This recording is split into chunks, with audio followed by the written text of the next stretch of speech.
Hey guys, my name is Mattsuki, and today we're talking about Call of Duty's grenade problem. I believe Call of Duty has a big issue when it comes to tactical and lethal equipment, especially in recent years. There's just too many explosions on the battlefield and not enough talented gunplay. But what is to blame? The created class, of course. Every player is guaranteed at least one tactical and one lethal piece of equipment, but that's not all. They are super effective, and sometimes even luck-based. I'm talking about the cookable Grenades. Sometimes you can reset the fuse like that perk in World War II called Hunker allows you to do. But wait, you cannot reset the timer if you don't run that perk. That's the main problem, and that's the problem I want to solve. So welcome to the video. I hope you enjoy, like, subscribe, and even share this video if you find it important. For Call of Duty as a franchise's sake. Development studios such as Infinity Ward, Treyarch, and Sledgehammer Games have definitely done some experimentation over the years. For the better and for the worse. We had EID from CoD Ghosts that was essentially sticky Claymores without lasers. Pretty bad. Advanced Warfare had some pretty neat equipment like the arm shield. Sadly, I can't get gameplay of it on Advanced Warfare, but I do have a clip from it from Infinite Warfare, which also had it in the campaign. Infinite Warfare, also had a secret grenade, energy bubble shield, rocket propelled grenades, Stim Shots for the first time in CoD, and even the black hole projector. Freaking amazing CoD, one of my favorites, if not my favorite. But then we started going back to the roots of Call of Duty, World War II. They promised us the old CoD feel, and I think we went back in time a little bit too far. Creativity was very limited with the created class, but I guess they had one innovation, the stink grenades, also known as the gas grenade. Terrible addition to Call of Duty, and I think it might have been implemented worse into Modern Warfare. Unlike World War II's gas grenade, Modern Warfare's doesn't do damage. It actually just slows you down, makes it so you can't ADS for a few seconds, makes you cough, the enemies will basically hear you because this is a sound horn game. Yet for some reason, I didn't hear this guy's footsteps. Also, the blast radius for this is really big, and if you walk into it at any point, even after it explodes, you will still slow down. So, as you can see in the gameplay, I got this on the Rust 24/7 mode in Modern Warfare just today, and man, I made this one guy angry. I don't know if it's my gun skill, or if it was the grenade, probably my gun skill, but I did use the grenade quite a bit on this map too. But yeah, you guys be the judge of that.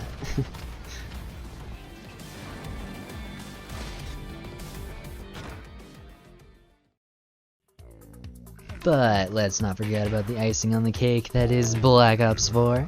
Oh no, we did not forget about this piece of joy.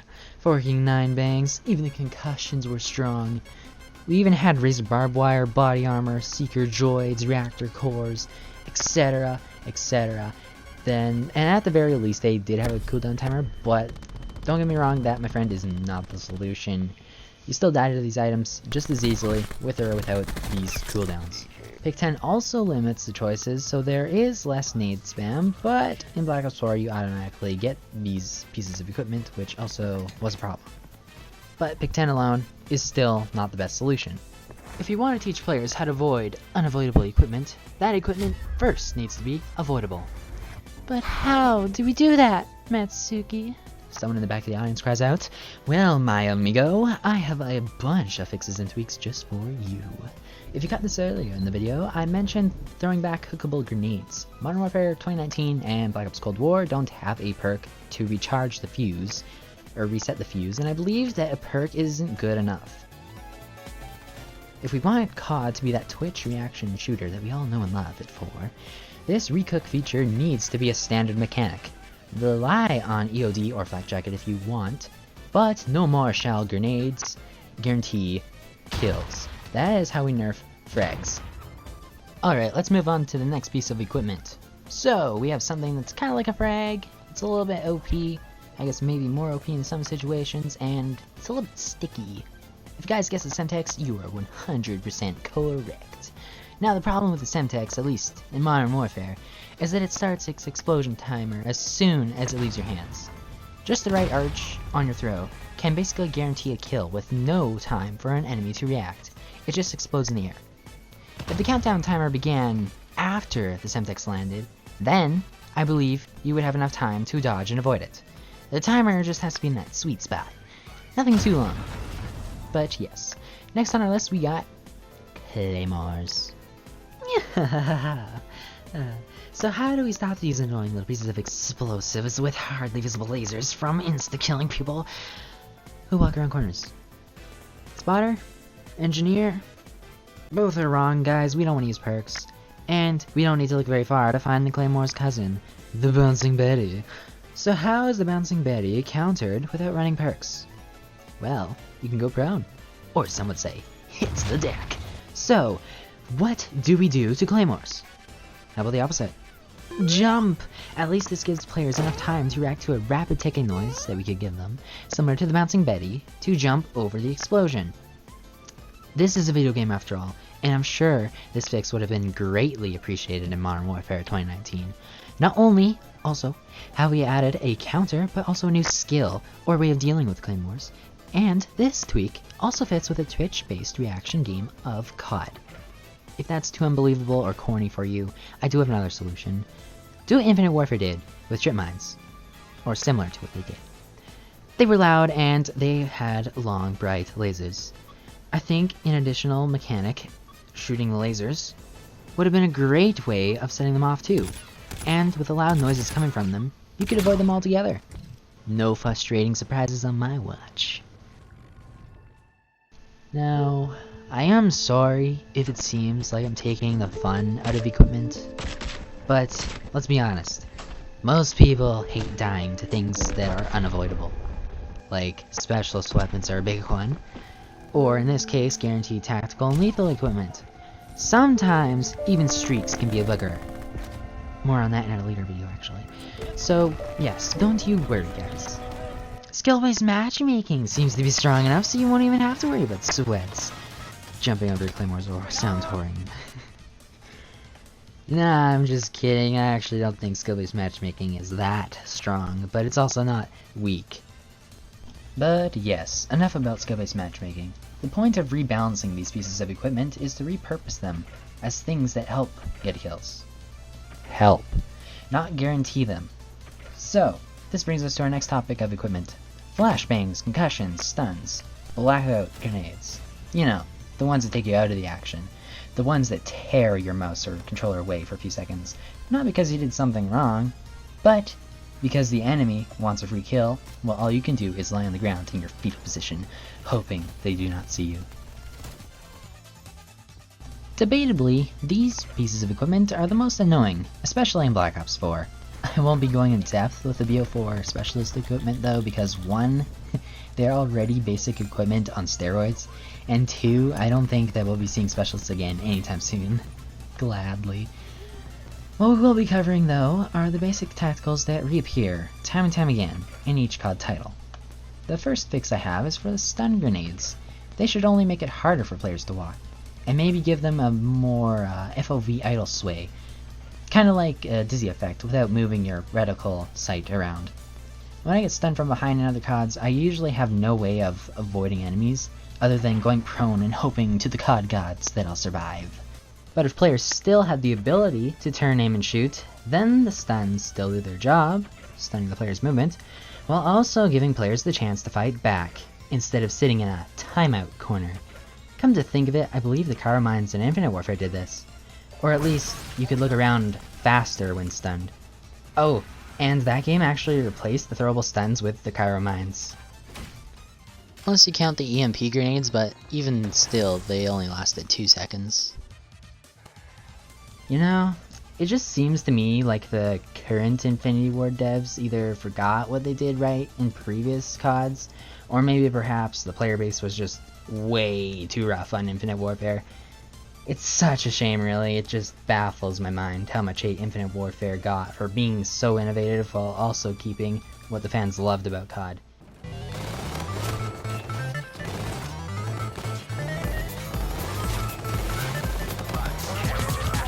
AKA the fast-paced action with little to no BS. Anywho, up next we got Flashbangs.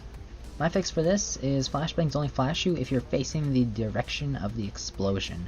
I think in real life you'd still get terribly blinded if you're indoors because the explosion of light just bounces off walls.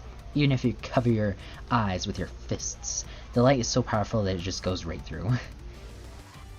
But as we know, this is for the sake of balancing equipment. In a video game, it doesn't have to be realistic. By the way, I was also playing Ghost Recon Wildlands recently while listening to the audiobook of Mice and Men. A good book, by the way. When I decided to test out the flashbangs in that game. And I found out that that game actually uses the very mechanic I just described. What a lovely coincidence. But since that game is in third person, I do have a few changes that I'd like to make for Call of Duty, which is first person. My first change would make the flashbang forcefully bounce maybe twice around before going off, and while it's bouncing, it's gonna make these metal sounds, like these just metal sounds just bouncing against shit. Maybe different pitches depending on the surface that it's hitting. But yeah, this will alert players with surround sound headsets, or if players just see a red canister or something just bouncing around, they just have to look away. So while I was crafting away with the changes for flashbangs, the custom field of view slider popped into my mind. Like, what about the players who are using 120 FOV? Do they have to look even farther away to avoid being flashed? Are they punished more? My answer is sort of yes. Plus, I personally believe that it is a worthy trade-off. Hear me out. 60 FOV is already very poo-poo when it comes to situational awareness. Just on satellite, you can see how I need to turn to every single lane to check for enemies. It's slowing me down, and it's handicapping me. But with 120 FOV, I can see 3 whole lanes at once, if not more. So a flashbang affecting a larger FOV more harshly kind of balances the mechanic out a bit. Sure, this discourages using 120 FOV a little bit, but I'd argue not very much. As of now, there just isn't a counter if you're stuck in a flashbang's radius. It would blind you regardless. This new mechanic at least gives you a shot at countering it. Plus, if anything, a higher sensitivity should benefit you more. Oh! And one more thing about flashbangs. I don't want to ever see them again taking over 4 seconds to wear off.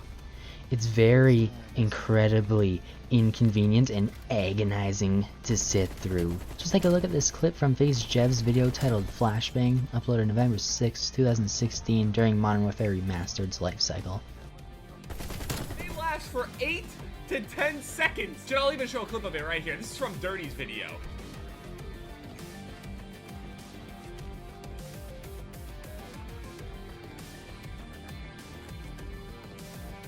Are you kidding me? Are you kidding? I was flashed for that. No exaggeration, not slowed down, nothing. That is the real thing. Just look at that poor drained soul. Now, of course, the flashbangs haven't been that bad in recent years, but I mean, in BO4, they were 6 seconds long. And same with the stuns. And if you guys seen it earlier in this video, I was just lucky to survive that engagement in BO4. But that's just it. It's luck. So let's add a concrete counter to them. And also only let them last a total of like 3 seconds if you do get caught, without running perks as counters. Reward skill, not luck. That is what we should be focusing on. How do we actually counter equipment without running these clutch perks? Whenever you don't run a game's clutch perks, that is when the game gets frustrating and doesn't reward problem solving. We shouldn't be forced to run hunker basic training in World War II if we don't want to. Spawn die. Spawn die, spawn die, spawn die, spawn die, spawn die, spawn die! When trying to move a tank in the war mode.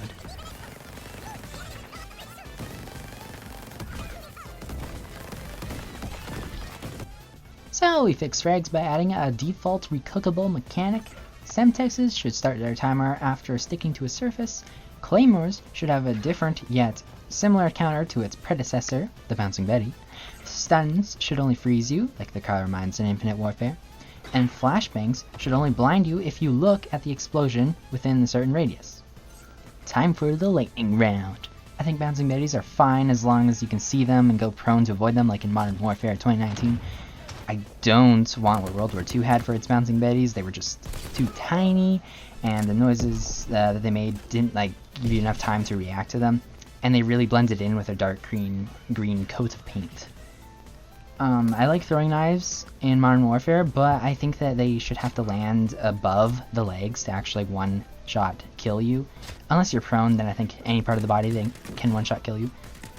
EMP grenades are pretty good. I think they're a little too good though. They destroy equipment, but I think that they should only like destroy small pieces of equipment, like a Claymore bouncing Betty, but then also just disable the larger ones, like the sentry turret, for like 15 seconds. I do have a slight problem when it comes to the EMP grenades actually hitting players, though. I think that the players' reticles should never disappear from an EMP grenade, but disabling the HUD is good enough, and it should only be disabled for maybe 15-ish seconds as well. Smoke grenades, in my opinion, should disable heat tracking thermal optics. If a thermal optic aims at a hot smoke grenade, it should glitch out for 15-ish seconds. Also, so that the smoke grenades aren't infesting every map, like Nuketown and Black Ops Cold War, or a few in Modern Warfare, I guess, too. Buildings should have maybe built-in indoor ventilation systems that dispose of the smoke very fast, so that it clears out indoor areas. Next, I think personal radars should only be weapon attachments, like these was in MWII. I also think that they should help find campers more than rushers. To do that, I think that they can still do their normal radar sweep, but I think people who are moving shouldn't appear as a dot. Instead, they should appear as a big horizontal streak of light. That way it'd be harder to identify and pinpoint which direction they are going or coming from. You'll just know that they are nearby. People who are stationary or are moving slow still should appear as dots, though. I think this attachment should only be on heavier looking SMGs and ARs. Maybe not LMGs, I'm kinda skeptical on that, I guess. So yes, lastly we got Stim Shots. Now CoD has kind of shifted from auto healing to other various types of healing faster, such as the Advanced Warfare Health ability, the IWFHR 40 Windfall variant, or better known in Modern Warfare 2019 as the Quick Fix perk. And then there's also the IW World War II BO4, MW 2019, and BO Cold War Stim Shots. My personal favorite has been the Quick Fix perk and the Stim Shots from the BO Cold War beta. But since we are only talking about equipment in this video, I guess I prefer the BO Cold War Stim Shots from the beta, because its recharge rate was 8 seconds instead of 12. It allows players to take cover when being shot, then stim up, and then challenge without feeling like you're trapped. Again, I do prefer a Quick Fix, aka the healing up upon a kill, but these stims were the closest, and they also could allow you to stay in the action after a gunfight. And that about wraps it up. I really hope you guys did enjoy this video. It was the longest video I've actually worked on, and I just really hope it pays off. I can actually enjoy rewatching this type of video, I guess. I'm very immersed, and I guess, yeah, that makes me happy, because I'm actually able to enjoy what I'm doing and creating for everyone else on the internet. So please, if you did enjoy, collateral shot that subscribe button and like button, and I will see you guys in the next video. Peace out, homies.